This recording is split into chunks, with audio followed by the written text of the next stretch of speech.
Hello there and good morning. As I predicted yesterday, all eyes are on Honda today to see what announcements are made about the closure of the Swindon car manufacturing plant. And the attention on this is of course because every Remainer in the country is wailing about blaming Brexit, despite all the evidence to the contrary. And as far as I could see, the BBC was helping this anti-Brexit agenda along this morning by leading people to associate the plant closure with our exit from the EU and not looking at the wider issues. Now, just to remind everyone, this year it is 2019, and 2 years ago in 2017 the government announced that the sales of all petrol and diesel cars would be banned from 2040 onwards. That's 21 years hence. 21 years sounds a long way off, but in major plant investment to account for huge changes, then it becomes a relatively short period. And last year, a report by MPs demanded that this ban be brought forward to 2032, which is only 13 years away.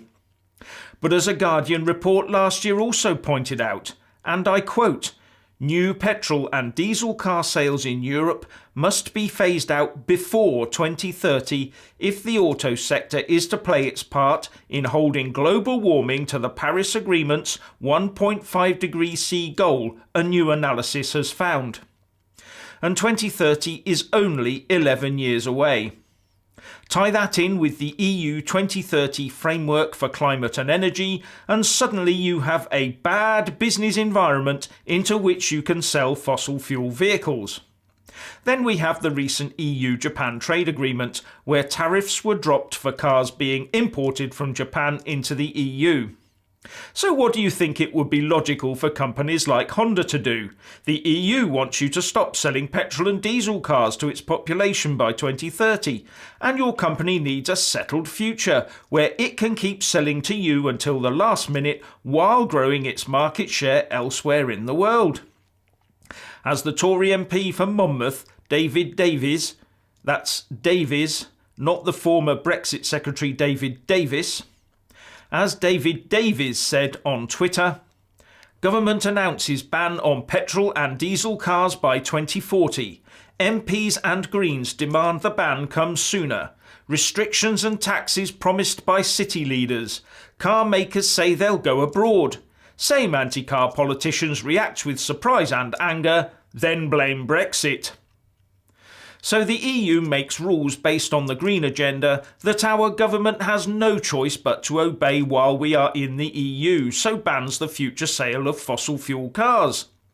Then the EU also makes a deal with Japan that makes leaving the UK look very attractive. Then there comes the threat of pollution taxes for fossil fueled cars that will hit sales.